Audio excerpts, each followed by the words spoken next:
확장.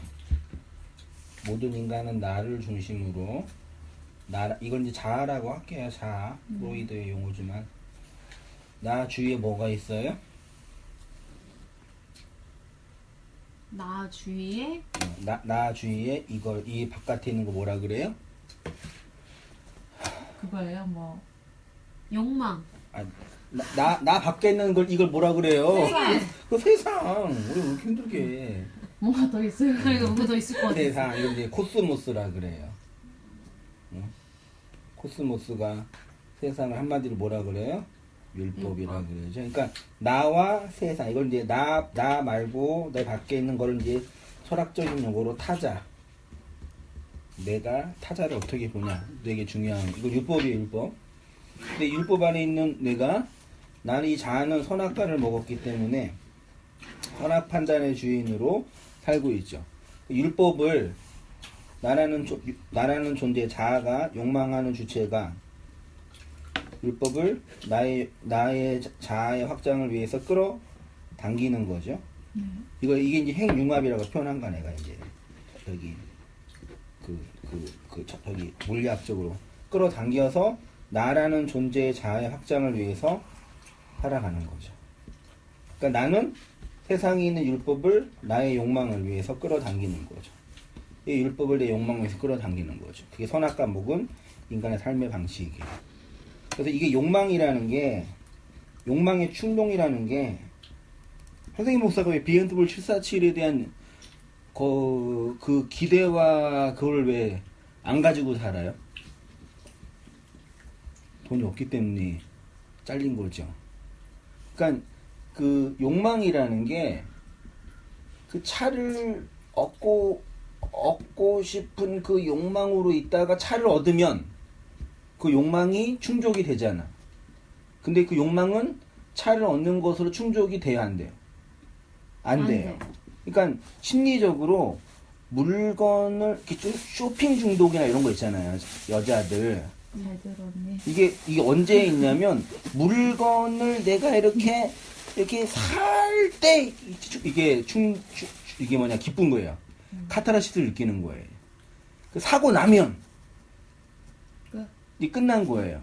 다른 욕망을 충족하는 거야. 그러니까 자매들에게 물건 사는 그 충동이 이거 사는 것 자체, 물건 자체가 중요한 게 아니라 내가 사고 있는 그 행위, 그거 자체가 나한테 기쁨이 되는 거야. 그죠? 물건 자체가 좋던데. 근데 물건 나중에 시간 되면 안 쓰고 이제 버리고 구석에 들어가잖아. 거의 안 버리잖아요. 저는. 그 모아두는 거 자체를 좋아하는 거구나. 네. 저는 소장 그걸 갖고 있다는 거. 그쵸. 그러니까 그 갖고 있다는 것만으로 네. 버리지 못하고. 네. 그거구나. 한 번도 그렇게 확장해서 봐요. 그런단 말이에요. 근데 그 욕망의 그 충족은 영원히 될 수가 없어. 이 땅 속에서는. 욕망의 충족은 될 수. 그러니까 우리가 이 적당하게 세상을 살면서 물건을 취해서 그 얻어내는 기쁨이나 그 사는 기쁨에서 그 만족을 얻지 말고 이제 다른 방식으로 이제 이걸 얻어야 되는 방식이죠. 아무튼 그래서 나를 중심으로 세상의 모든 것들을 율법을 유격적 욕망으로 끌어당기는 거예요. 그러니까 나의 욕망 확장해 가는 거죠. 이렇게 그렇죠. 인간은 이렇게 선악과 먹었기 때문에 율법을 나의 유격적 욕망으로 끌어당기게 돼요. 근데 이제 진리의 확장은 뭐냐면 나가 이렇게 있고 나 주위에 뭐가 있어요? 세상으로서 율법이 있잖아요. 그런데 이제 밖에서 뭐가 들어와요? 씨. 말씀이라는 씨가 이게 말씀의 씨잖아요. 내가 나 안에 들어오면 이 나와 말씀의 씨가 뭐예요? 수정이 되죠. 이거 뭐냐 난자랑 정자가 만날 때 수정이 될 때 진짜 신기하지 않아요? 정자가 이렇게 생겼잖아. 근데 들어올 때 꼬리가 잘려. 그 들어와서 난자 핵과 정자가 만나면 서로 죽지요. 내가 죽고 얘가 죽어서 세포가 돼요. 수정란. 수정란은 하나의 세포야. 근데 이게 이제 지나면 어떻게 돼요? 2분열, 4분열, 8분열. 계속 분열돼 이렇게. 계속 분열돼서 여기는 머리가 되고 여기는 뭐 다리가 되고 여기는 심장이 되고 분열돼 가는 거예요. 그러니까 이거는 핵 분열이에요. 나가 계속 쪼개져서 이게 생명이고 모든 생명을 이렇게 자라요. 그렇죠? 그러면 이제 내 안에 들어와 이 하나님의 말씀이 죽고 내가 죽어서 생명이 돼서 이 생명이 확장해 가는 걸 진리의 확장이다. 그 모든 인간은 이 율법적 구조 안에서 욕망의 충동을 따라 살아가고 있었는데 이렇게 있다가 내 밖에서 말씀이 들어와 버리네요. 아까 말씀이 들어와서 이 말씀이 죽고 내가 죽어서 생명이 되는 거예요. 수정이 되는 거예요.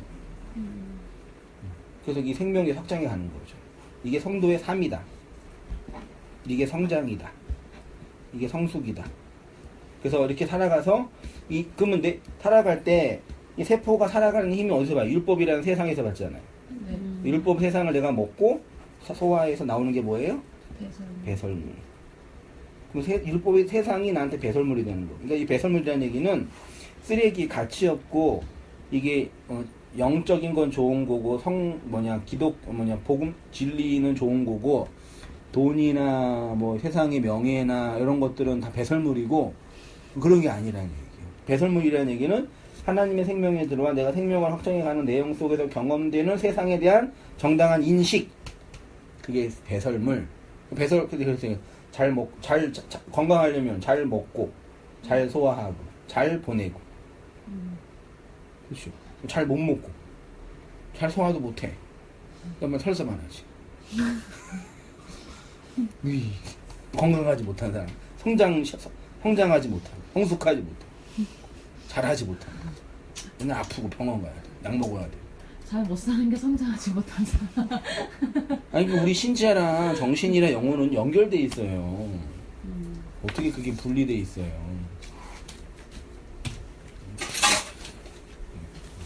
그렇죠? 이 얘기는 이제 배설물에 관한 얘기. 또 이제 우리에게 이제 그럼 하나님 말씀의 씨가 하나님 목사 열심히 전한다고 해도 그것이 우리 각자에게 말씀의 내용으로 들어오지 않으면 그냥 한성희 목사 얘기가 될 뿐이죠. 그렇게 해서 이제 그 진리의 확장으로 살아가는 우리 인생 어떻게 하다 보니까 그 생명을 받아서 생명에 의해서 장악당하여 가는 거죠. 그거고요. 오늘은 이제 화평케 하는 자 할게요. 마태복음 5장 9절 정리하면 읽어주세요.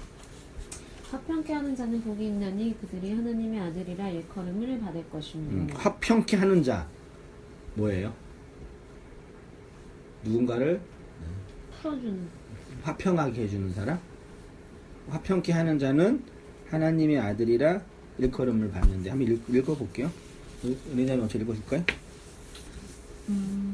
팔복의 7번째 복은 화평케 하는 자입니다.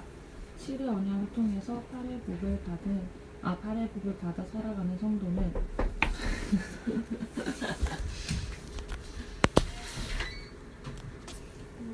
누군가를 화평하게 하는 자이고 그것은 곧 하나님의 아들이라고 다른 사람에게 불린다는 것입니다.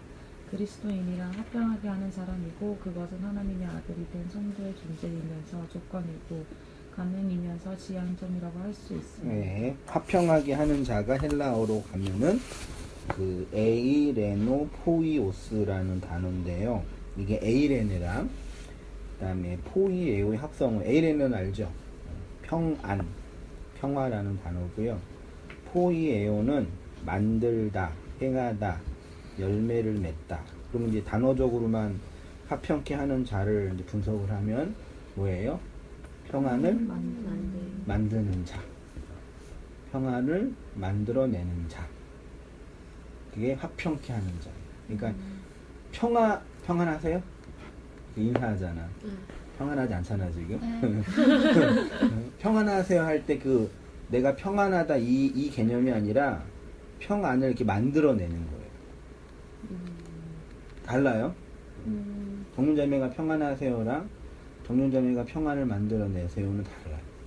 그리스도인은 평안한 사람이 아니라 엄밀한 의미로 평안을 특히 팔복에서는 만들어내는 자랍니다. 여기서 이제 벌써 이제 우리한테 도전하는 바가 이제 크죠? 은혜자매는 평안을 만들어내냐. 개뿔 평화야 그냥. 그냥 싸우는 기분이지. 그럴 수 있잖아요. 아무튼 이제 예수님께서는 평안을 만들어내는 자 이렇게 해서 만들어내다가 포에오인데 단어를 이렇게 보면 성경 구절 한번 우리 정문장 읽어주세요. 마태복음 3장 8절 그러므로 회개에 합당한 열매를 맺고 말씀하신 나를 따라오너라 내가 너희로 사람을 낚는 어부가 되게 하리라 하시니라. 그러므로 누구든지 나의 이 말을 듣고 행하는 자는 그 집을 반석 위에 지은 지혜로운 사람 같으리. 진리를 쫓는 자는 빛으로 오느니 이는 그 행위가 하나님 안에서 행한 것임을 나타내려 함이라 하시니라. 사람이 하나님의 뜻을 행하려 하면 이 교훈이 하나님께로서 왔는지 내가 스스로 말함인지 알리라. 그러니까 여기서 행함이 있는 믿음 할 때 그 행함이 포이에오예요.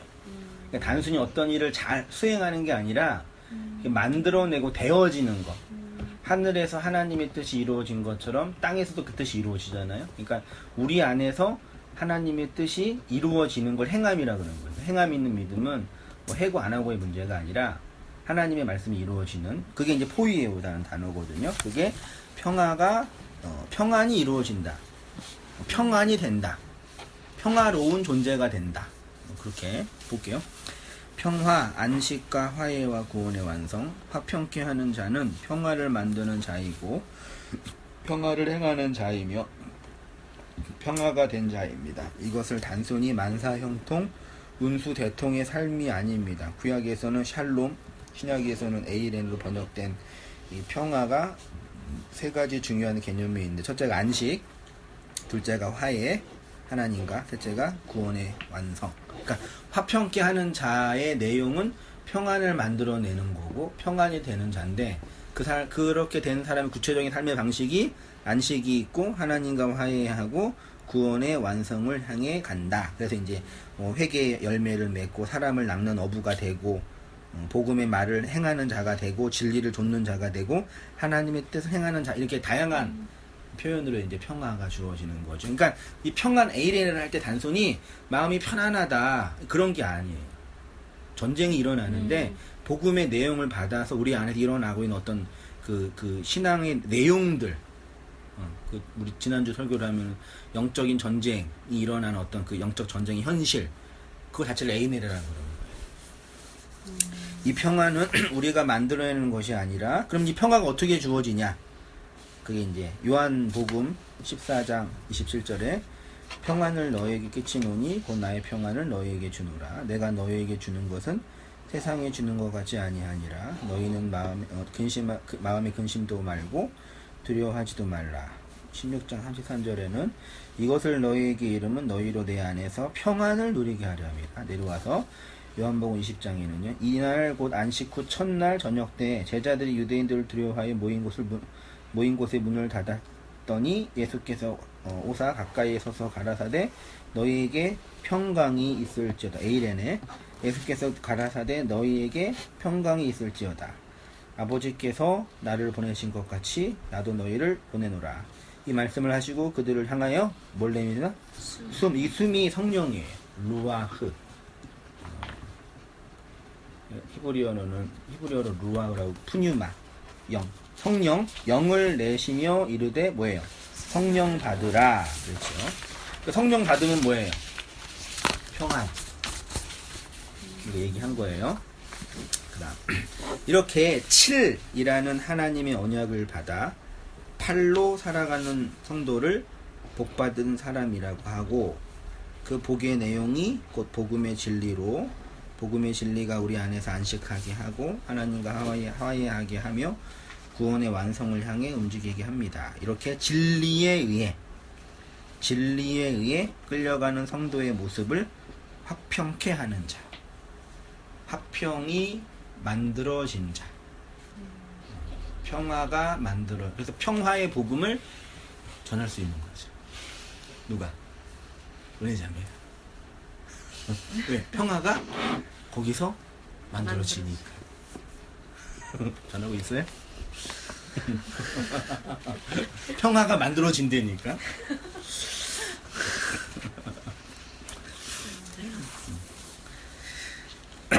이렇게 화평케 하는 자는 하나님의 아들이고 일컬음을 받게 됩니다. 일컬음을 받을 것임이요가 동사형, 미래형, 수동태. 그럼 수동태라는 얘기는 뭐예요? 하나님의 아들이라고 누군가에게 불려지는 거예요. 이게 되게 중요해요. 하나님의 아들이라는 내적 확신이 있는 게 아니라, 그게 중요하지만 그게 우선되는 게 아니라 내가 하나님의 아들이에요, 이게 중요한 게 아니라 누군가가 나에게 하나님의 아들입니다라고 불리는 거예요. 정륜자매는 하나님의 아들이에요. 아들이라는 개념은 이제 자녀라는 개념이니까 정륜자매 스스로 나 구원의 확신이 있어요, 나 구원 받았어요, 그게 아니라 누군가가 은혜자매가 당신은 하나님의 아들입니다. 그럼 만약에 정륜자매를 향해서 누군가가 정륜자매는 하나님의 아들입니다라고 부를 수 있으면 어떤 사람이에요? 부를 수 있는 사람이? 누가 정륜자매 안에 있는 그 평화를 보고 하나님의 아들입니다라고 말할 수 있어요? 그 사람도 평화가 있는 하나님의 아들인 사람. 이해돼요? 네. 그러니까 하나님의 아들인 사람에게만 하나님의 아들인 사람이 보이는 거예요. 그래서 아들만 구원받는 거예요. 되게 중요해요. 그러니까 진리를 전했잖아. 진리를 전하는데 그 진리를 반응할 수 있는 사람은 그 진리를 알아먹는 사람이잖아요. 그 알아먹지 못하는 사람은 못 보는 거예요. 그 한승인 목사를 보면서 누군가가 한승인 목사가 하나님의 아들이라고 볼 수 있는 사람은 내가 하나님의 아들이어야 되겠지만 그 사람도 하나님의 아들이어야 돼. 그렇게 이심 전심으로 증거되는 복음. 그래서 복음이 증거되는 거예요. 이름이란 무엇인가? 이름이라는 것이 왜 필요합니까? 내가 나를 스스로 부르려고 필요한 것이 아니라 다른 사람이 나를 부를 때 필요한 것이 이름이에요. 하나님의 아들의 이름이라는 칭호는 성도가 스스로 하나님의 아들임을 다른 사람에게 말하는 것이 아니라 다른 사람이 성도를 하나님의 아들이라고 부르는 거. 이게 이제 중요해요. 여기서 이제 우리 구원의 그 내용이 결정되는 거예요. 소위 말해 구원의 확신이 있잖아요. 다음 주는 꼭 보드마카를 갖고 오길 바라면서 구원의 확신.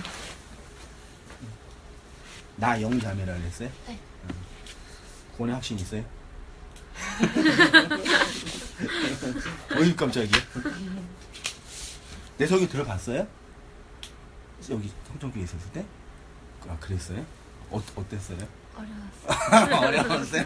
요즘 많이 쉬워졌어. 구원은 확신으로 된다.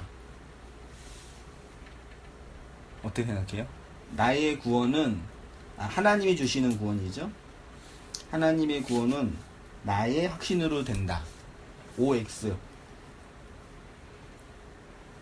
편안하게 해요. 괜찮아. 다 틀려 여기는. 우리도 다 듣죠. 우리도 지금 긴가민가 해. 잘 모르겠어 지금. 구원의 확신이 있잖아요. 나의 구원은 하나님의 구원은 구원 하나님 주시는 거잖아요. 네. 그런 나의 확신으로 된다. 네, 여기서 보면 불려지는 거로 확신이 된다. 여기서 보면은 일단 이 보면은요. 그 우리가 구원을 얘기할 때 이 구원은 이제 이걸 초월적인 거라 그러고 이거는 이제 현실적인 거라 그러잖아요. 그렇죠? 초월을 현실로 설명할 수 있어요, 없어요? 없어요. 없잖아요. 그러니까 우리의 구원은 나의 확신으로 되는 게 아니죠. 확신이 나쁘다는 얘기가 아니라 내가 아무리 구원 받았어요 말해도 그건 내 얘기지 증명할 필요가 없는 거예요. 이게 중요하단 말이야. 그래서 구원은 내 확신으로 되는 게 아니라 객관적인 어떤 데이터가 필요하다는 얘기죠. 그런 의미에서 그러면 이제 여기 하나님의 아들이라는 개념이 있는데 내가 하나님의 아들입니다라는 얘기를 하기 이전에 하나님의 아들이에요 구원받아서 이기 이전에 타자가 나를 하나님의 아들로 봐야 돼요. 그럼 내가 하나님의 아들이어야 되고 타자도 뭐여야 돼? 하나님의 아들이어야 되는 거예요. 그래서 복음은 아들을 통해서 전달되는 거예요. 이렇게 이해됐죠? 그게 이제 불려진다의 개념이거든.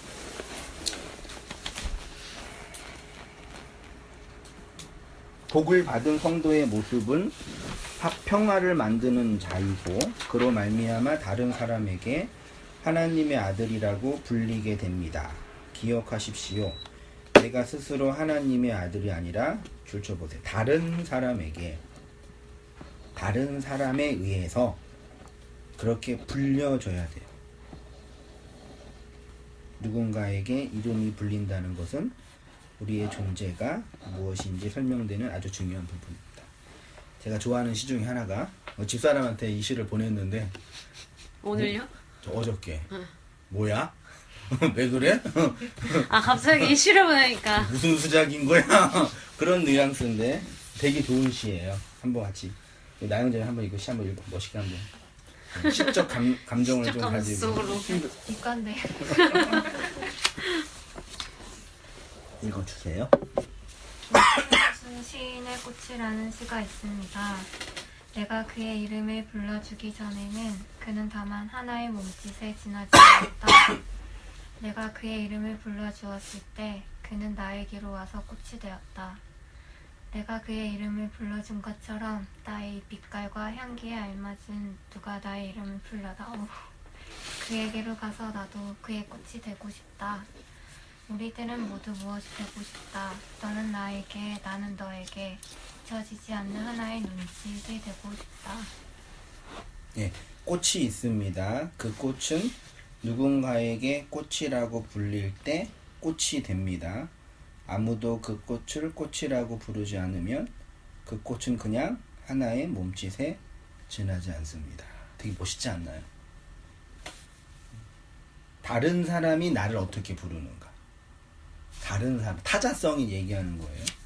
그리스도인은 마찬가지입니다. 은혜와 은사와 능력을 많이 받았다고 아무리 너스레를 떨어도 세상으로부터 넌 그리스도인이야 라고 불리지 않으면 그냥 하나의 몸짓에 지나지 않습니다. 내가 참된 그리스도인이라면 세상이 나를 어떻게 봐야 돼요? 엄밀한 의미에서 나를 그리스도인으로 봐요, 못 봐요? 못 보. 세상이 불신자가 불신자가 못 보죠. 못 보죠. 그러면 누군가 나를 그리스도인으로 본다면 이 사람은 뭐예요? 그리스도. 그 얘기하는 거예요. 누군가가 나를 그 하나님의 아들로 인식하냐, 그 문제예요. 꽃이 되려면 누군가에게 꽃으로 불려야지 꽃이 됩니다. 목사라는 이름이 있어요. 목사는 말씀을 가르치고 전하는 교사의 일을 하는 사람입니다. 그러면 목사가 목사로 불린다는 것은 그의 가르침을 받은 사람들에게 목사로 불리는 것이지, 그의 가르침과 상관이 없는 사람들에게는 목사가 아니라 뭐예요? 그냥 아저씨죠. 한성민 목사잖아요. 한성민 이 목사라는 개념 자체는 목사라는 의미 안에는 누군가에게 말씀을 전하고 가르친다예요. 그럼 내가 목사라고 누구한테 불린다는 얘기는 뭐예요? 그 사람에게 말씀을 가르치는 존재예요. 그렇지 않은 사람에게는 그냥 뭐예요? 동네 아저씨가 되는 거예요. 그렇죠? 근데 내가 혼자 나 목사예요. 내가 신학교 나오고 목사 한수 받았어요. 그러고 다니면 물론 그런 이 사회의 보편적인 의미에서의 목사는 되지만 실제로 목사가 아니라는 얘기죠. 목사는 누가 증명해요? 성도가 증명하는 거예요. 되게 중요한 거예요. 그래서 신자도 마찬가지라니까. 나 구원 받았어요. 나 하나님의 자녀. 혼자 막 떠들어대도 나를 객관적으로 그 하나님의 아들로 불러주는 그 성도가 없으면 아무것도 아니에요. 되게 중요한 문제예요. 그러니까요. 사도행전 11장 26절 만남에 안디옥에 데리고 와서 둘이 교회에 1년간 모여있어 큰 무리를 가르쳤고 제자들이 안디옥에서 비로소 뭐래요? 그리스도인이라 일컬음을 받게 되었더라. 하나님을 믿는다고 하는 그리스도인도 마찬가지입니다. 신약에서 그리스도인이라는 단어가 처음 나온 것이 사도행전 11장이 예루살렘 교회가 있었잖아요. 예루살렘 교회는 누구 중심으로 움직여진 교회였어요?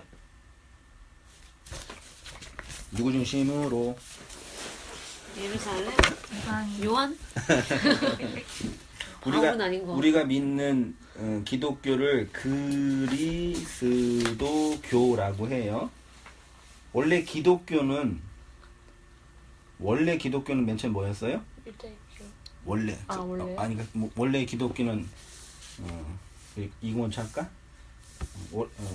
원래 예수님은 원래 무슨 교였어요? 유대교. 예수님은 유대교였죠. 이 유대교에서 예수님이 나왔죠? 예수님이 뭐 했어요? 예수님이 한 일. 성정 부신. 그게 뭐예요? 맞아요. 응. 유대교를 부신 거예요. 예수님이 유대교를 부셔서 예수님에 의해서 뭐가 나왔어요? 기독교가 나왔어요. 이 기독교가 가다가 뭐가 됐어요? 가톨릭이 됐어요. 보편교회라 가톨릭에서 쭉 가다가 서방교회, 동방교회 나오다가 이제 개신교가 나온 거예요. 그러니까 개신교랑 가톨릭은 기독교 범주 안에 포함돼. 원래 기독교는 이 두 개예요, 원래. 그러니까 우리가 엄밀하게 말하면 개신교라 그래야 돼요. 기독교는 가톨릭이 포함되니까. 그렇게 있는데, 속이 이제 그 기독교가 나와서 이제 예수님에 의해서 처음에 있던 초기 기독교는 예루살렘 중심으로, 바울 중심으로, 유대인 중심으로 모였어요. 그래서 되게 배타적이었겠죠. 이렇게 있다가 스데반이 돌 맞아 죽고 교회 핍박이 일어나서 성도가 다 흩어졌어요. 흩어져가도 어디로 간 거예요? 다 흩어져서 안디옥으로 간 거예요. 이 안디옥은 유대인 중심이 아니라 누구 중심이에요? 이방인 중심. 이방인 중심의 리더가 바울이고, 유대인 중심의 리더가 바울이 아니라 뭐 누구예요? 디모데가 아니라 베드로 바울. 이방인 중심에 있다가 전 우주적인 교회로 누구예요? 사도 요한. 이 마지막 이제 유대인과 이방인을 하나로 만든 종교가 된 거죠. 그렇죠? 됐어요? 그런데 이제 그렇게 있다가 여기 안디옥 교회에서, 유대에서 나와서 안디옥 교회에서 그리스도인이 신앙생활 하는데, 여기 있는 신앙생활 하는 사람들을 이방인들이 얘네를 보면서 뭐라 그래요? 그리스도인이라고 부르는 거예요. 그 전까지 안 했네. 이 그리스도를 쫓아가는 어떤 똘마니들인 거예요.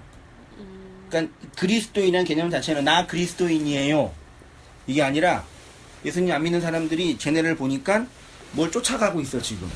근데 뭘 쫓아가는 사람이 누구야? 예수 그리스도는 어떤 그 사람이라는 얘기. 그래서 그리스도인이 된 거예요.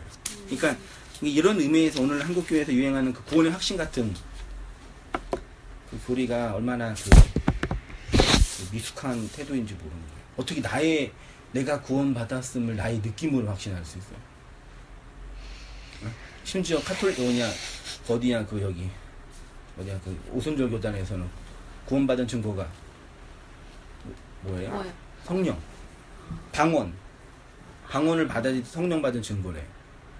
그 방언을 해야지 성령 받은 증거예요. 그 방언을 안 받았으면, 방언을 안 하면 구원의 확신이 없는 거예요. 그러니까 구원 확신이 있으면 어떻게 해야 돼? 방언 받아. 어떻게 방언 받아? 계속 렐렐렐레 하는 거지. 기도를 계속하고 금식하고 뭐 쇼를 다 해가지고 그래야지 방언을 받아야지 구원 확신. 이런 식의 이제 왜곡된. 그러니까 나 스스로 입증하면 안 돼요. 우리 이게 신앙의 문제 이전에 우리 공부하고 있는데 나 수학이라 그랬죠. 수학 너무 잘하고 수학 잘 가르쳐요. 혼자 막 해도 국가에서 인정하는 임용고 합격이 안 되면 선생이 안 되잖아요. 그래서 거기서 고통받고 있는 거잖아. 맞잖아요. 이 객관적인 기준에 도달하기 위해서 우리가 살고 있잖아요. 우리 직장생활, 일상이. 그것처럼 신앙도 마찬가지니까 내가 은혜 받았고 내가 뭐 목사고 내가 뭐 봉사하고 막 하는 게 중요한 게 아니라 이 세상, 율법의 세상, 타자가 날 어떻게 보냐, 이게 되게 중요해요. 그 타자성이 나한테, 자아 말고 타자가 나한테 어떻게 해석되어지냐. 기독교가 한마디로 뭐예요? 하나님을 사랑하고 이웃을 사랑하라. 그 이웃이 나한테 뭐냐 얘기. 그 사랑한다는 건 뭐냐 얘기. 그렇죠? 사랑하는 게 뭐예요? 뭐 밥 주고 따뜻한 말 해주고 그거예요. 아닌 거 알잖아요 이제. 그 하나님을 타자와 어떤 관계 속에서 만들어내냐, 이게 중요하다. 그렇죠? 기도 열심히 하세요. 네, 되게 마음이 간절할 거 아니야 지금. 내 청년들 많이 봤는데 가장 간절할 때가 시험 준비할 때. 그 대부분 다 시험 준비할 때는 봉사 한두 개 꼭 하는데 나 마음이 좀 가난할 그래가지고 이거라도 해야지 하나님께서 좀 그리고 좀 이제 합격이 하면 이제 안 하고 천천히 떨어지더라고요. 어때요? 그런 측면에서는 제 행위로 복을 받는 건 아니잖아요. 그런 거 아니에요? 그러니까 이렇게 내가 열심히 기도하고 이렇게 하나님께 의지하고 이런 어떤 인생의 가장 중요한 때 중에 하나인데 그때 이렇게 하나님께 위탁하면 하나님께서 이렇게 도와주시고 그런 느낌으로 기도하기보다는 네. 야 하나님 처음에 이제 공부를 해야겠다는 마음 가졌을 때 기도하면서 하나님이 이 길로 인도해 주시고 있구나 이걸 느끼면서 준비를 했는데 그냥 기도하는 이유는 하나님 저 이거 꼭 해주세요 이거라기보다 이 과정 속에서 뭔가 붙들 게 없는 거예요. 그래도 기도하면서 하나님이라도 붙들어야지 이거지 그냥 하나님 저 성공시켜주세요 이게 아닌 거죠. 그러니까 뭘 얘기하고 싶냐면 나라는 존재와 하나님과의 관계가 있는데 하나님이 이제 멀리 있는 타자성으로 보인다는 얘기죠. 나의 현실의 문제와 삶의 구체적인 문제에 대해서 관여하거나 간섭하거나 좋은 길로 인도하거나 그렇지 않는다는 얘기죠. 그러면 이제 거기에서 고민하는 게 그럼 하나님이 뭐고 그분이 어떤 분이냐라는 부분에서 이제 우리 고통을 받죠. 그러니까 자꾸 내 안에서 나의 어떤 주관적이고 내가 경험하는 차원에서 하나님을 인식하고 싶은 게 우리 욕심인데 그렇게 하게 되면은 이제 왜곡된 모습이 드러날 수 있다는 표현인 거니 그 얘기를 내가 하고 싶은 거예요. 그러면은 성도의 믿음은 무엇으로 검증되는가 있죠. 우리가 하나님을 믿고 예수님을 믿고 성령을 믿으며 성도의 교통을 믿는 그리스도인이 되었다라는 것은 단순히 우리의 믿음의 경중에 의해서 결정되는 것이 아니라 우리의 믿음을 바라보는 누구에 의해서요? 다른 사람에 의해서. 좀 이게 좀 인정이 되나? 목사는 성도에 의해서 결정되고 선생은 학생에 의해서. 부모가 뭐예요? 자식이 있는 사람이 부모잖아요. 자식이 없으면 부부. 그것이 맞죠. 부모는 될 수 없지. 근데 나는 부모야 그러면 말이 안 되죠. 자식이 있어야 되죠. 나는 성도야 그걸로 안 된다고요. 그러니까 자꾸 우리 교회가 뭘 잘못하고 있냐면 구원론적으로 볼 때 구원의 확신을 내적인 감정과 내적인 확신으로 경험해요. 시험 보고 합격하면 하나님이 살아계시고 축복한 거고 떨어지면 안 계시고 저주한 거고 그쵸?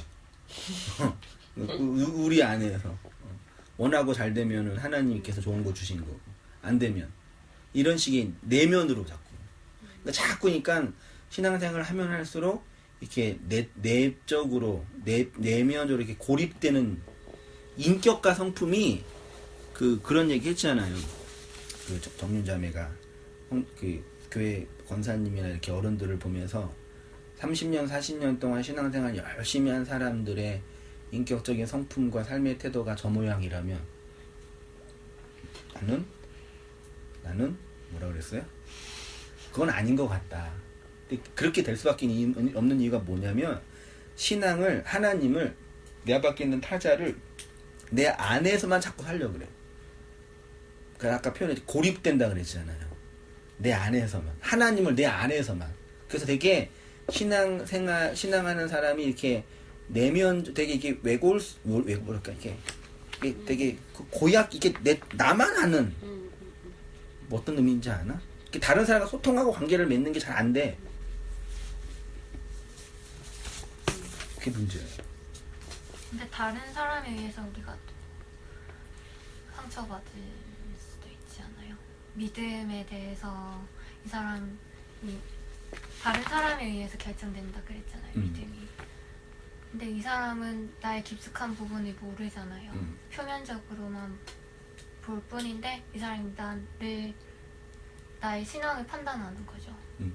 그런 개념이 아니라 일단 여기서 말하는 타자는 이제 여러 가지 이제 질문과 논의가 필요한데 내가 하나님의 아들인 것을 확인하는 그 아들이에요. 그러니까 말하자면 이심전심으로 그 마음이 헤아려지는 사람들. 공동체라 그러죠. 그런 개념에서의 타자지 내 마음이나 우리 지금 자매님 말에 내 마음이나 나의 신앙의 내면을 정확하게 보지 못하고 이렇게 겉으로 보고 판단하는 사람들은 여기서 말하는 타자는 일단 아니. 그 사람들은 그냥 어떤 사람들 중에 하나. 그 사람들의 말이나 의견에 내가 결정된다는 건 의미가 없죠. 근데 한동이 뭐 사역하는데 어떤 분이 무슨 목사 그따위로 사역하냐고 그런 데가 그 얘기 때문에 내가 사역하겠어요? 나랑 상관없는 사람이죠. 그런 개념인 거고 일단은요. 그렇게 이해하면 좋겠고 선생은 학생이 있을 때 선생이 되고 부모는 자식이 있을 때 목사는 성도가 있을 때 목사가 됩니다.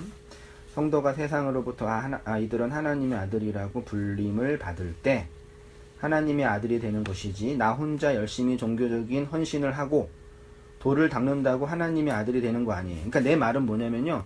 내가 갖고 있는 이 신앙의 내용과 저 사람과 소통이 가능할 때에 그 사람이어야 돼요. 그 사람이 있어요? 있어요? 네. 있어요? 있어요? 그게 이제 중요해요. 진실한 믿음이 중요한 것이 아닙니다. 요즘에 하도 교회에서 상처받은 사람들이 많이 있고 더욱이 다른 사람과 관계를 맺는 것에 많은 에너지를 필요로 하는 사람들이 있어서 그런지 집에서 혼자 기도하고 예배드리는 1인 가구가 많이 있다고 합니다.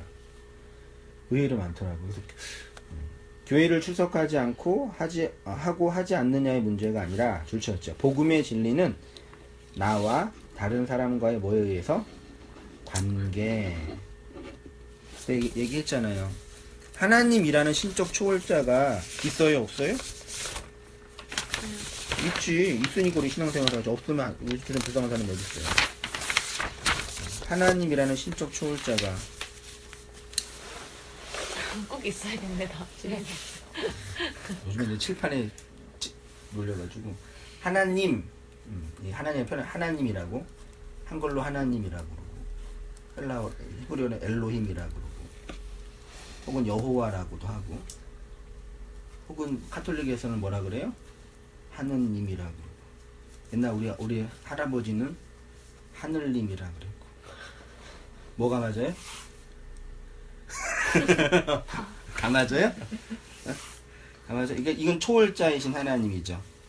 초월이라 그래요. 우리는 현상계 안에 갇혀 있죠. 현상계 안에서 초월자이신 하나님을 감지해 못해요. 못해요. 감지 못해. 근데 그 하나님이 우리에게 감지할 수 있는 방식으로 준 거 세 가지. 첫째가 말씀. 둘째가 역사. 셋째가 교회. 셋째가 다른 사람. 그러니까 내가 뭘 말을 하고 싶냐면 하나님이라는 초월자는 현상계 안에서 설명하는 거다. 이걸 지금 한국교회가 못하고 있어요. 이거를 이 현실 안에서 삶의 내용 안에서 이 말씀은 성경이고 성경은 예수를 설명하잖아요. 예수 그리스도의 십자가. 역사는 시간과 공간을 통해서 움직여진 우리의 현실 그리고 그 속에서 만나는 다른 사람들을 통해서 하나님을 설명해야 돼. 이게 없으면 이 하나님 없는 거예요. 그러니까 혼자 하나님이나 사랑 하나님 있고 뭐 은혜받다 막 해도 성경에 대한 이해, 역사에 대한 이해, 다른 사람에 대한 이해가 없는 사람은 하나님 믿는 게 아니라 자기가 믿는 하나님. 그걸 뭐라 그래요? 우상숭배. 그걸 잘하는 사람. 정신, 병, 조현병. 심리학을 정신분석을 공부하니까 재밌는 게 뭐냐면 이게 뭐냐면 나가 이렇게 있지. 나를 구정하는 율법이 있잖아요. 이 율법을 내가 원하는 그 가치로 해석을 내가 원하는 그 가치인데 내가 원하는 것이 이게 기예요 아니에요. 아니니까 내가 원하는 것을 만들어내서 조작하는 거예요. 그걸 정신병이라는 거예요. 조현병. 그래서 안 들리는데 들려. 환청. 안 보이는데 봐. 환시. 그러니까 실제로 밖에는 없는데 내 내에서 만들어내는 거야. 우리 교회 자매들 우리 그 얘기 들어보면 진짜 들린대요. 하나님께서 어제 나한테 말씀해 주셨다고 그러고. 아무튼 뭐 그래서 이게 하나님이란 초월자가 이 현실 안에서 성경을 통해서 시간과 공간을 통해서 다른 사람을 통해서 설명돼요. 그러면 그 사람이 신앙에 좋은 사람이라는 건 뭘로 입증되는 거예요? 성경에 대한 이해, 역사에 대한 이해, 다른 사람에 대한 이해. 어떻게 하냐? 쉽게 말해서 나 혼자 신앙생활 잘하면 되지, 나의 진실한 믿음이 중요하지, 이런 식의 태도는 아주 미숙한 태도입니다. 나 혼자 믿는 예수 없습니다. 동의하나요?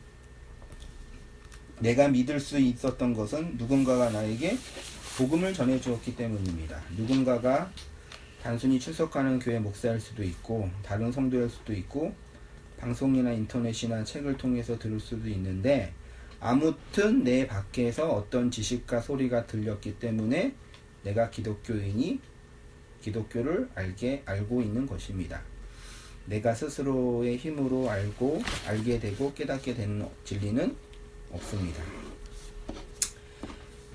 다른 모든 동물들과 다르게 오직 인간만 태어나면 곧바로 음식을 먹거나 걸어 다닐 수 없고, 누구의 보살핌이요? 그러니까 강아지나 소나 얘네들은 태어나면 1시간 있으면 혼자 일어나. 아니 1시간도 아니에요. 한 10분? 그리고 혼자 젖 먹어. 혼자 살아요, 걔네. 동물들은. 근데 인간만 태어나면 아무것도 못해요. 심지어 숨도 못 쉬어요. 그거 때렸잖아, 옛날에. 그래서 숨 쉬라고. 숨도 못 쉬고 밥도 못 먹고 아무것도, 부모의 절대 어떤 타자의 도움이 없이 살 수 없는 존재예요. 그러니까 어린아이일수록 애를 보니까 어린아이일수록 감정에 대한 표현이 미숙해. 막 화를 내, 담비가. 그리고 감정이 어떤 상태가 있는데, 아빠 난 이것 때문에 화가 났어, 얘기를 해요? 못해요? 못해요.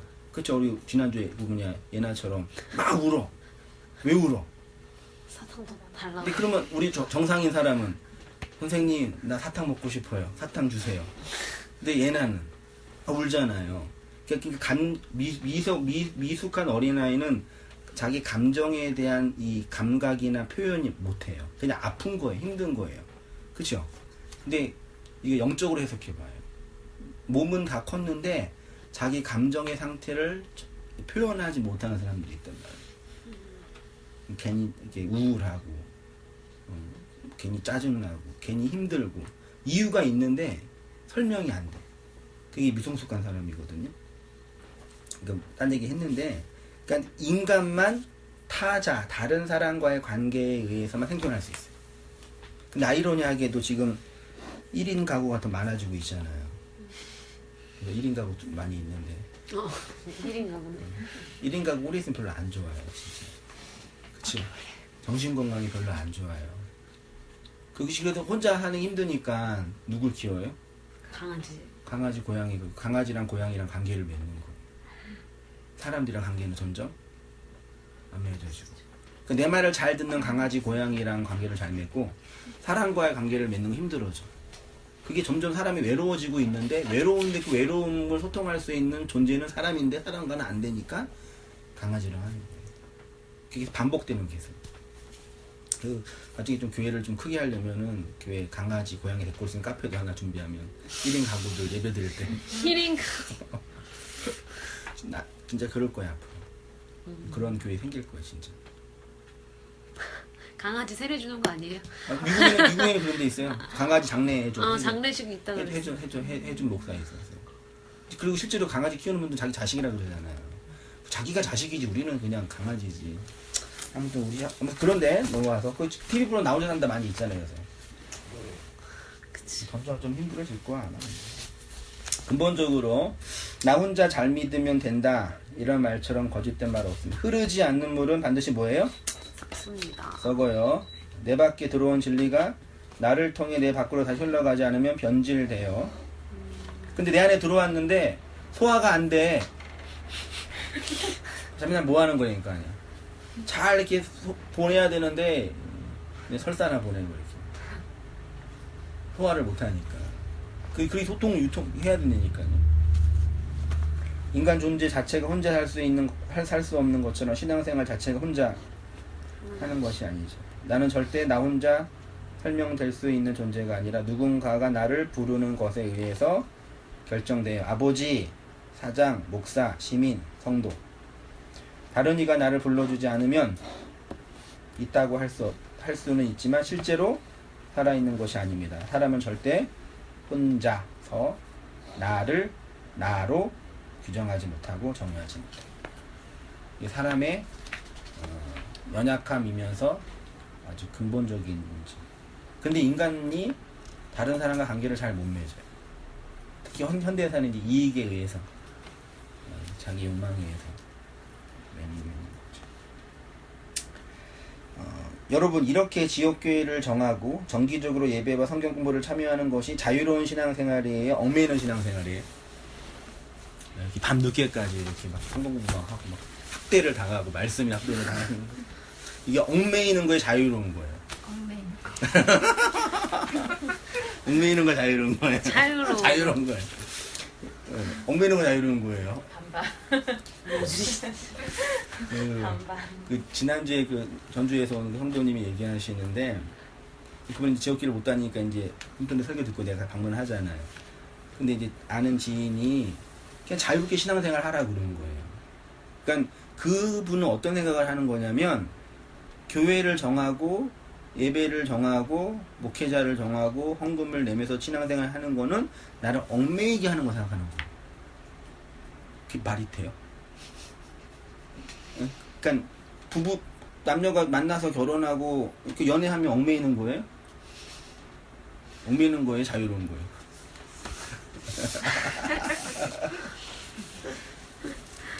그걸 얽매이는 거라 할 때 이제 그건 끝나는 거예요. 바보 같은 어리숙한 생각이에요.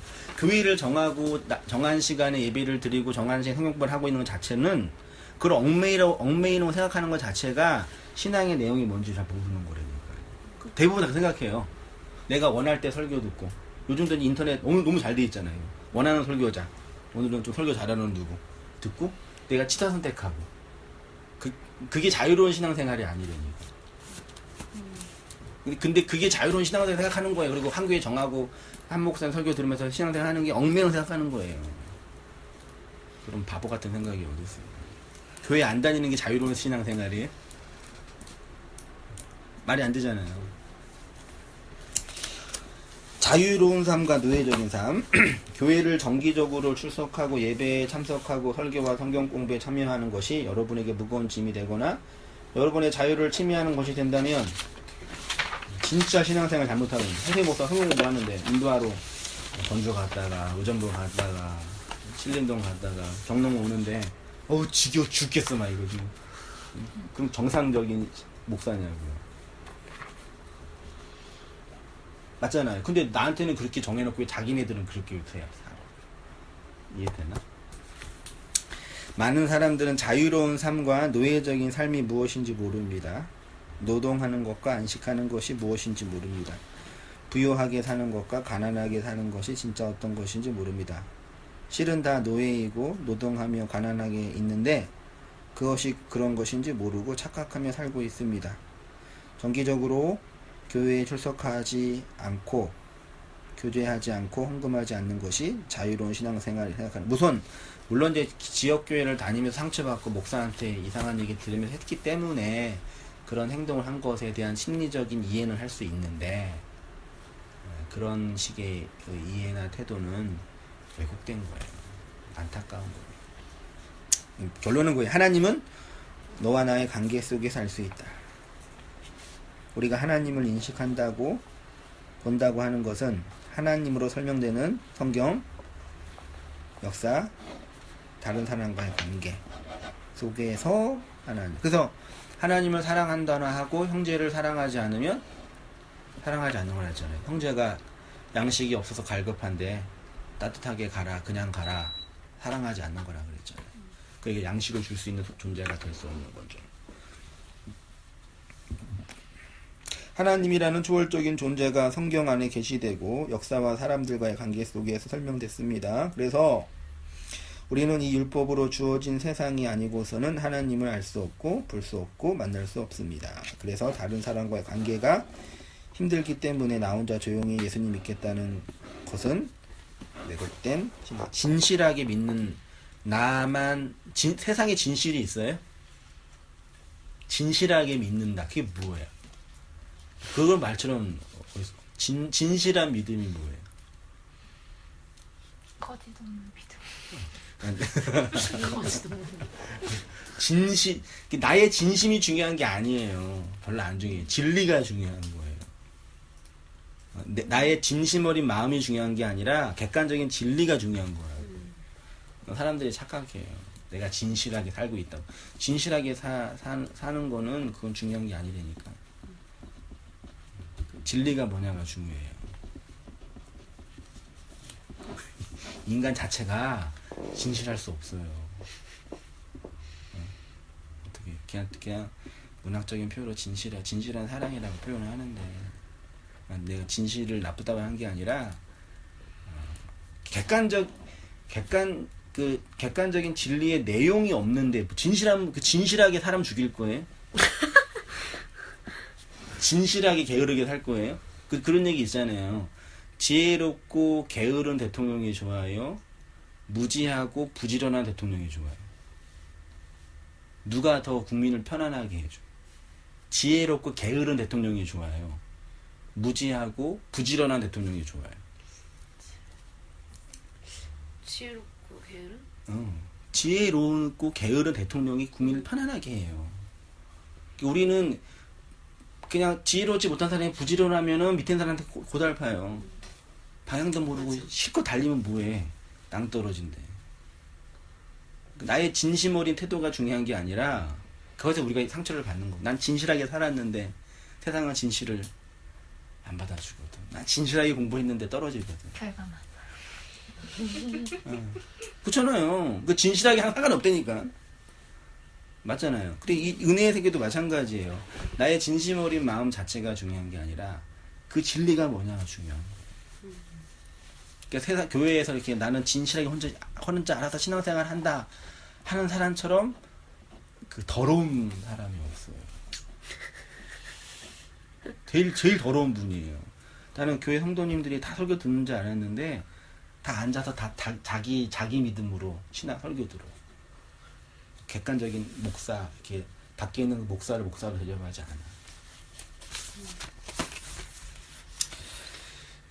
주친 부분이요. 복음은 이렇게 아들을 통해서 전달되고 전수되어 하나님의 아들들만 구원받아 영원한 하나님의 나라로 이끌어가는 하나님의 사역.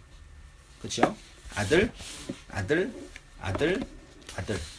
근데 그 아들에서 아닌 사람은 그 아들을 못 봐요. 못 봐요. 그냥 지나가요. 그래서 아들. 그러니까 아들로 말하고 아들로 구원받고 그 아들만 구원받는 거예요. 그러니까 이 복음을 전하는데 그 아들의 복음을 전하지 않고 세상에서 필요하고 세상에 유익된 어떤 세상의 이야기를 전하면 세상 사람들은 들을 수 있는데 아들은 못 듣는 거죠. 아들만 들리는 복음을 전하는 거죠. 복받은 성도에겐 평화를 만들어내는 생명이 있고 그 생명은 다른 이로 하여금 우리가 하나님의 아들임을 알게 합니다. 누군가가 우리 안에 있는 이 비밀스러운 복음의 생명을 보고 하나님의 아들이라고 부를 때 우리가 하나님의 아들로 증명되는 동시에 그를 하나님의 아들로 세우는 구원의 도구가 됩니다. 화평케 하는 자의 복, 평화를 만드는 자의 복이 이겁니다. 그래서 그 제사장 나라가 된다, 세상의 소금이다, 세상의 빛이다, 언약의 기둥이다, 저주의 기둥이다, 표현한 거죠. 세상으로부터 아들로 불려야 돼요. 그러면 이제 그것이 내 안에 있는 믿음이 증명되는 거고 또 나를 통해서 그 사람이 아들로 입증되는 거죠. 아들. 끝났습니다. 한 줄 소감.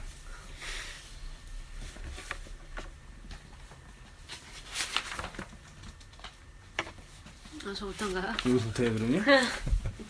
처음부터 다 마칠게요? 아니에요.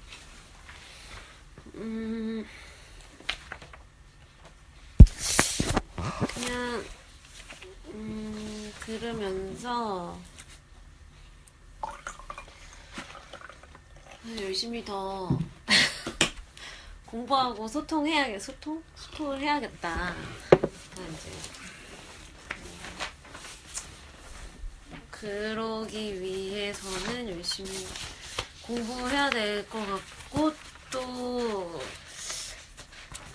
그냥 양식 필요한 자들이 있을 때 잘 건네줄 수 있어야 되는데 되는데 그러기 위해서는 또 열심히 항상 느끼지만 항상 열심히 해야겠다. 평화가 만들어져요? 평화가요? 그 에이린애가 이렇게 포위 예호해지고 있어요? 근데 그거는 세포 분열해요? 세포 분열도 했다가 또 이렇게 끌어당기기도 근데 이제 확실히 말씀을 공부하면서 예전의 신앙생활과 지금 신앙생활 비교했을 때는 그러니까 그러니까 지금 이 평안을 만들어낸다 그랬잖아요. 근데 그러니까 좀 그러니까 뭐라 표현 자유로워진 않네. 어떻게 표현을 못하겠네. 그러니까 예전에 그 얽매이고 뭔가 예전에 얽매였어요? 얽매였죠. 아닌 것 같은데. 엄청 얽매였죠. 글쎄요? 예전에 얽매였던 삶이었다면 자유로워지지 않았나. 네. 근데 그 자유가 그때 막 교회 빠지고 뭐 이런 그런 게 아니라 그 진짜 그 신앙 안에서 하나님을 바라볼 때 그 어떤 자유함이라고 표현을 해야 되나? 예전에 하나님을 생각하면 뭔가 두렵고 떨리고 이런 게 있었다면 지금은 그냥 그거가 아니라는 개념을 알고 그냥 그냥 이렇게 끌려가니까 그냥 자유로워. 이렇게 끌려가고 있어요? 끌려가니까 자유롭지 않나. 그랬어요? 그런 거 같아요. 그랬어요? 열심히 공부해야겠다. 항상 느끼지만 공부를 하면서 열심히 공부해야 되겠다. 그러면 아니잖아요. 아니죠. 공부를 하면서도 오늘 이렇게 공부를 이렇게 해서 알았으니까 더 열심히 해야겠다는 약간 마음이 이렇게 생기죠. 그래서 열심히 해야겠다. 그런 생각이 들었습니다. 그렇습니까? 예. 느낌?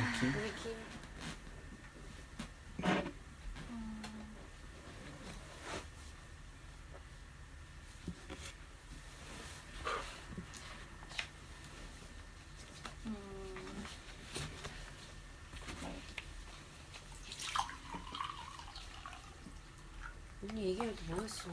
생각 안 놓고. 그러니까 약간 저도 이제 신앙생활을 어떻게 보면 내 안에서 내 내면적인 어떤 내 안에서만 이렇게 다른 사람과 관계 상관없고 나의 역사와는 상관없고 그냥 내 안에서만 그저 열심히 하나님만 구하고 그러면 나름 그래도 나는 다른 게 열심히 잘 신앙생활 그래도 노력하면서 최선을 다하고 살아가고 있겠다라는 싶은 생각을 했거든요, 사실. 그랬어요? 그런 생각했어요. 네. 그러니까 남 의식도 많이 하는데 그렇게 내가 남의 의식을 많이 하면서 나도 모르게 다른 사람을 비교하고 다른 사람을 이렇게 판단하고 바라보게 되는 시각도 없지 않아 있었던 것 같아요. 그러니까 그게 내가 다른 사람을 더 의식하다 보니까는 더 그렇게 나도 다른 사람을 그렇게 더 바라보고 있는 시각으로 이렇게 좀 했던 것 같다라는 생각이 들더라고요. 그래서 그냥 내가 저 다른 사람과 관계 속에서 어떻게 이렇게 찾아보는 게 아니라 그 사람과는 별개로 그냥 나 혼자 그냥 독단적으로 어떻게 보면은 단독적으로 그냥 혼자서만 열심히 내 안에서 막 구하고 이렇게 하면은 될 거라는 약간 그런 네, 잘못된 생각으로 이렇게 신앙생활을 했었더라면 근데 이제 그거에 대해서는 아무런 해답도 못 찾으니까 제가 그거에 대한 답답함도 있었고 그랬는데 이제 막상 이제 이렇게 공부를 하고 배우면서 목사님 말씀하신 것처럼 말씀이랑 역사랑 다른 사람과의 관계라고 얘기를 하니까 그러니까 말씀은 이제 계속 열심히 들으면서 이제 바르게 이해하고 진리를 바르게 정확하게 이해하면서 공부를 해야겠다는 생각이 이제 언니 생각처럼 그런 생각이 들고 이제 조금씩 이렇게 하면서 나의 역사를 그러니까 다른 사람의 역사를 제가 신경 쓰고 판단하는 게 아니라 내 역사, 오롯이 내 역사만을 좀 바라볼 수 있는 시간이 좀 생긴 것 같고, 그로 인해서 이제는 다른 사람의 관계 안에서 내가 어떻게 불려지는가가 중요하구나라는 싶은 생각이 또. 다른 사람과, 왜냐면 이게 다른 사람과 관계를 맺는 폭이 많지는 않잖아요. 많지도 않아요. 그러니까 제가 그래서 그런 관계를 다른 사람을 사귀고 많이 뭐 하고 안 하고 중요한 게 아닌데, 워낙 그 개인 성품이니까 여러 사람과 이게 만남 폭이 있고 있는데, 어쨌든 그러니까 그 만남의 폭이 뭐가 중요하냐면, 내가 나를 설명할 때 이 주의에 의해서 내가 결정돼요. 계속 혼자 있으니까 그 감옥에 있는 것처럼 느껴질 거 아니에요. 난 책이랑 관계를 맺고 보이지 않는 미래랑 관계를 맺고, 현실은 이제 그런 거거든요. 내가 그 경험에서 알거든요. 이렇게 교회에 있어 항상 그렇게 보고 있으니까.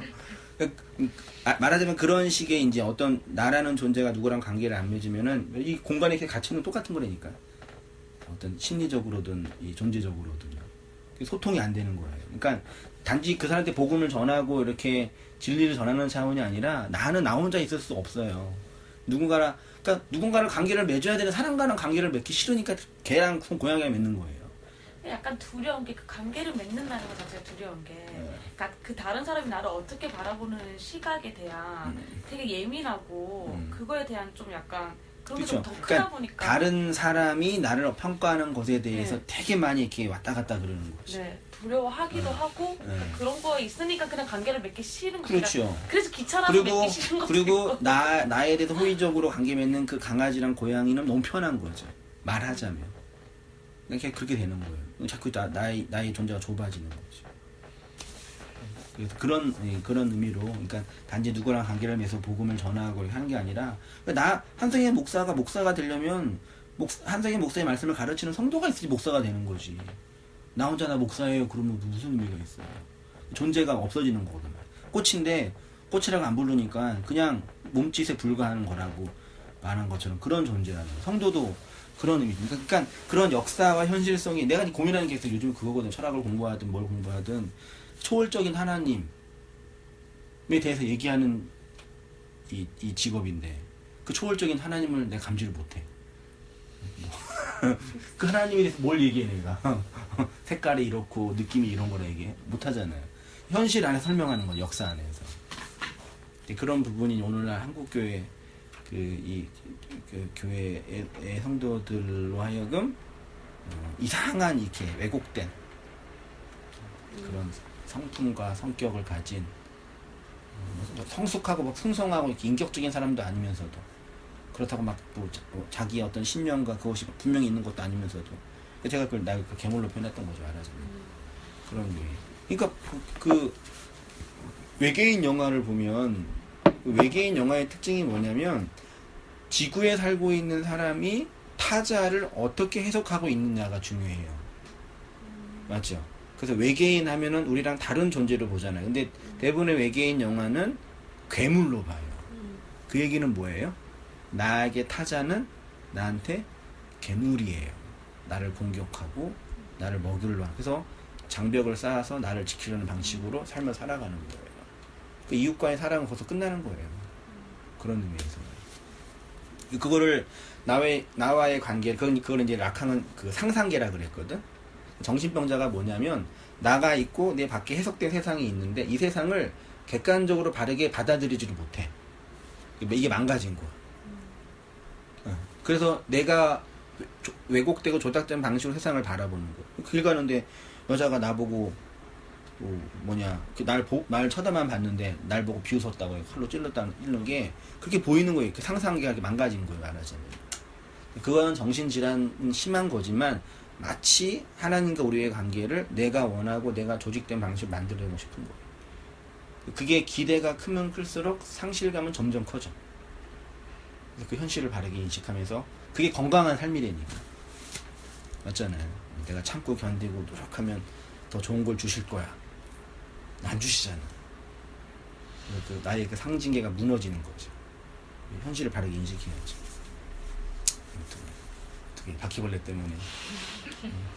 어쩔 수 없이 이렇게 노예적으로 끌려왔는데 바퀴벌레가 보냈네 일로. 성령이 바퀴벌레. 바퀴벌레님께서 보내서 이렇게 어쩔 수 없이 이렇게 자리에 참석했는데 힘들 텐데. 그냥 처음 참석한 지금 한 4년 5년 만에 막 설교 듣는 건가? 4년 만에 듣는 거예요? 그 정도. 그 설교 딱 듣고 어렵다 그 생각만 들었어요. 처음 설교 들었을 때요. 네. 어렵기도 하고 약간 재밌다 해야 되나 시간 가는 줄 모르는 약간 그런 느낌이었던 것 같아요. 어려운데 시간 가는 줄 모르는 건 뭐예요? 그냥 어려워도 막연하게 이건 아니다 이게 아니라 그 중에서도 깨달았던 게 있었나 봐요. 어려워도 힘들어도 나는 남이로? 그냥 오늘은 나 혼자 잘 믿을 수 없다라는 게 약간 와닿았던 게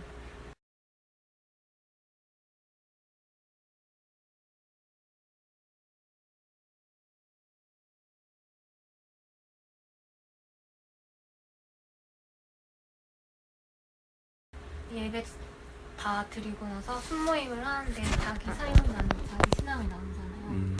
저는 이런 게 처음이에요.